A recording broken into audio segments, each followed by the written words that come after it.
எதுக்கெடுத்தாலும் தோஷம் தோஷம் தோஷங்கிறாங்க. இந்த தோஷம் போகிறதுக்கு நான் எல்லா பரிகாரமும் எல்லா வழிபாடும் செஞ்சுட்டேங்க குருஜி, போக மாட்டேங்குதுன்னு நினைக்கிறவங்க வரும் வெள்ளிக்கிழமை பிரதோஷ வழிபாடுகள் இருந்தால் பிறந்த தோஷத்தையும் பிறவி தோஷத்தையும் போக்கி உங்கள் வாழ்வில் சந்தோஷம் நிறைந்திருக்கும், நிலைத்திருக்கும்.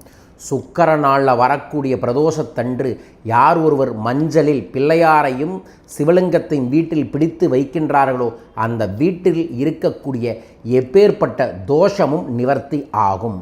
உங்கள் வாழ்விலும் ஆக வேண்டும் என்று நினைத்தால் அண்ணாமலையாரே அப்படின்னு கமெண்ட் பாக்ஸில் மென்ஷன் பண்ணி லைக் பண்ணி ஷேர் பண்ணி சப்ஸ்கிரைப் பண்ணிவிட்டு இந்த பதிவை பாருங்கள்.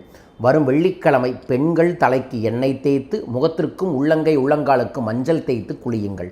ஆண்கள் எலுமிச்சம்பழம் தேய்த்து குளியுங்கள்.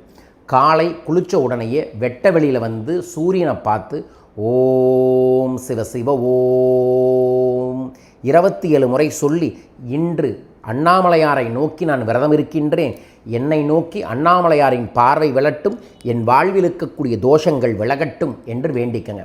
காலை மதியம் எந்த உணவும் எடுத்துக்கொள்ளாதீங்க. யார்கிட்ட பேசினாலும் சிவசிவன் பேசுங்க. ஹலோன்னு சொல்கிற பதில் சிவசிவன் சொல்லுங்கள்.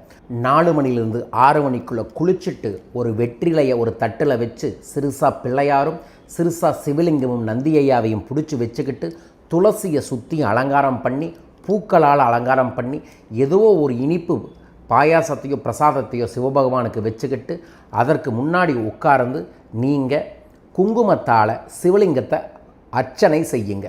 ஓம் நம சிவாய, ஓம் சிவசிவ ஓம், இந்த 2 மந்திரத்தையும் சொல்லி அர்ச்சனை பண்ணிவிட்டு அந்த மஞ்சளை கரைச்சி உங்களோட வீட்டோட என்ட்ரன்ஸில் கல்லாப்பெட்டியில் பூஜை அறையில் சமையலறையிலெல்லாம் பொட்டு வச்சுட்டு அதுக்கப்புறம் வீட்டில் இருக்கிற அனைவருக்கும் அன்று மாலையோ இரவோ வைத்து விடுங்கள். அந்த பூஜையில் ஒரு 5 காசை உள்ளே வச்சு மஞ்சளோடு கொண்டு போய் கல்லாப்பெட்டிலையும் வச்சுக்கோங்க. அதற்கு அப்புறம் நீங்கள் அந்த பிரசாதத்தை சாப்பிட்டுட்டு விரதத்தை முடியுங்கள். அதை பண்ணிவிட்டு இரவு வெறும் தரையில் படுத்து உறங்குங்கள். இதை செய்வதன் மூலமாக ரொம்ப நாளாக உங்களை தொல்லை பண்ணிகிட்டு இருக்கக்கூடிய ஏதோ ஒரு தோஷம் விலகி நல்லது நடக்கும். உங்களுக்கு நல்லது நடக்க நானும் பிரார்த்திக்கின்றேன். அண்ணாமலையார் துணை இருக்கட்டும். நம் வாழ்வில் வளமும் நலமும் ஐஸ்வர்யமும் பெருகித்தர உங்களுக்கு தர வேண்டும் என பிரார்த்திக்கின்றேன். வாழ்க. வரும் வெள்ளி சனி ஞாயிறு நான் இலங்கை வர இருக்கின்றேன். இலங்கை அன்பர்கள் நண்பர்கள் என்னை சந்திக்க வாட்ஸ்அப் எண்ணில் தொடர்பு கொள்ளுங்கள்.